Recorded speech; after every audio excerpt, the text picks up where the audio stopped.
प्रामाणिक आध्यात्मिक गुरुवार एक आवश्यक विषय वाणी पीठिया से केवल एक प्रामाणिक आध्यात्मिक गुरुवार की दया से ही कोई व्यक्ति कृष्ण चेतना के अपने अभ्यास में प्रगति कर सकता है।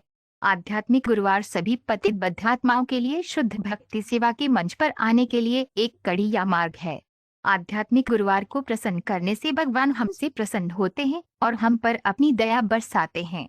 इसलिए शिष्य का कर्तव्य है कि वो प्रामाणिक आध्यात्मिक गुरुवार की शरण ले और उसकी सेवा करे, तभी वे उस शिष्य पर ज्ञान का प्रभाव डाल सकता है।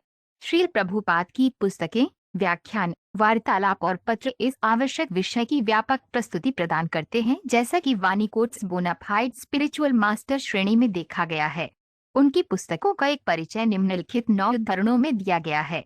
श्रील प्रभुपाद की पुस्तकों से उद्धरण कभी कभी जोखिम होने पर भी चैतन्य महाप्रभु की पंक्ति का एक सन्यासी ऐसे व्यक्ति को भी स्वीकार कर सकता है जो शिष्य बनने के लिए पूरी तरह से उपयुक्त नहीं है। बाद में ऐसे प्रामाणिक आध्यात्मिक गुरुवार की कृपा से शिष्य धीरे धीरे उन्नत होता जाता है। हालांकि यदि कोई केवल कुछ प्रतिष्ठा या झूठे सम्मान के लिए शिष्यों की संख्या बढ़ाता है, तो वह निश्चित रूप से कृष्ण चेतना को क्रियान्वित करने के मामले में नीचे गिर जाएगा।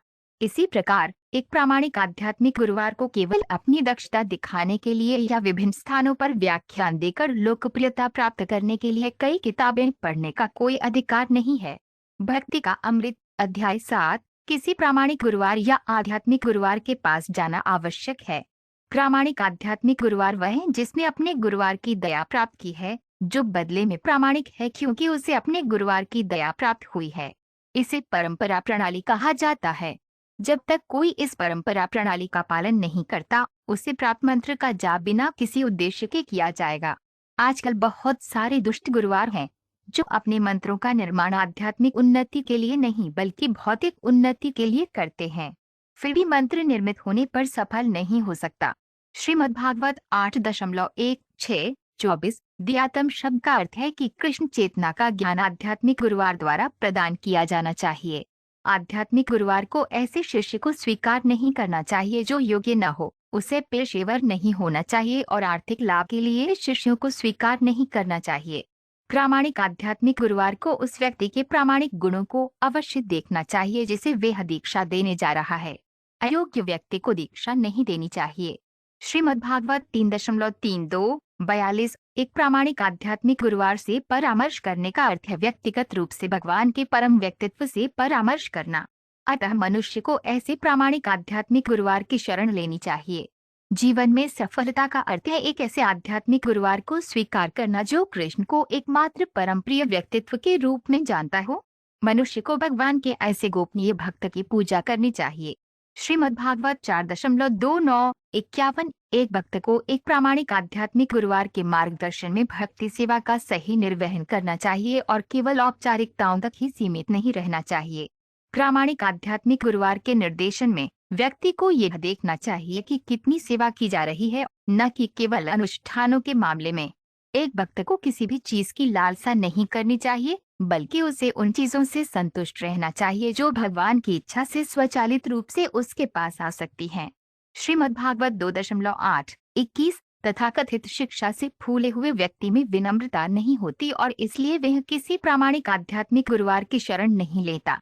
वह सोचता है कि उसे किसी आध्यात्मिक गुरुवार की आवश्यकता नहीं है और वह अपने प्रयासों से सर्वोच्च पूर्णता प्राप्त कर सकता है। ऐसे व्यक्ति वेदांत सूत्र का अध्ययन करने के पात्र नहीं हैं। जो लोग भौतिक ऊर्जा के वशीभूत हैं वे शिष्य परंपरा के निर्देशों का पालन नहीं करते बल्कि स्वयं कुछ निर्माण करने का प्रयास करते हैं। भगवान चैतन्य की शिक्षा अध्याय 18 सफलता का रहस्य एक प्रामाणिक आध्यात्मिक गुरुवार के सही स्रोत से ध्वनि प्राप्त करना है।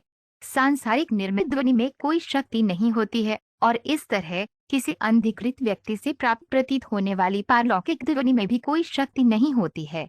किसी को ऐसी पारलौकिक शक्ति को पहचानने के लिए पर्याप्त रूप से योग्य होना चाहिए और विवेक से या सौभाग्य से यदि कोई प्रामाणिक आध्यात्मिक गुरुवार से पारलौकिक ध्वनि प्राप्त करने में सक्षम है तो उसकी मुक्ति का मार्ग निश्चित है।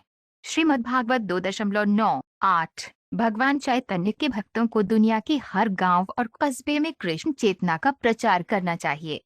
इससे प्रभु संतुष्ट होंगे। ऐसा नहीं है कि किसी को अपनी निजी संतुष्टि के लिए मनमर्जी से काम करना चाहिए।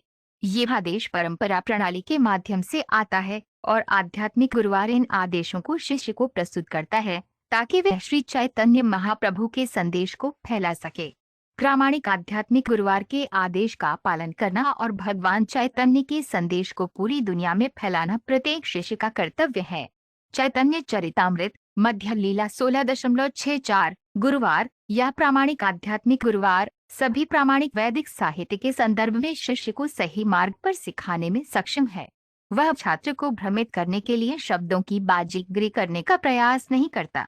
प्रामाणिक आध्यात्मिक गुरुवार अपनी व्यक्तिगत गतिविधियों द्वारा शिष्य को भक्ति सेवा के सिद्धांत सिखाते हैं। व्यक्तिगत सेवा के बिना व्यक्ति निर्विशेषवादियों और शुष्क सट्टेबाजों की तरह जन्म जन्मांतर तक अटकलें लगाता रहेगा और अंतिम निष्कर्ष पर पहुंचने में असमर्थ होगा। श्रीमद्भागवत 2.9:37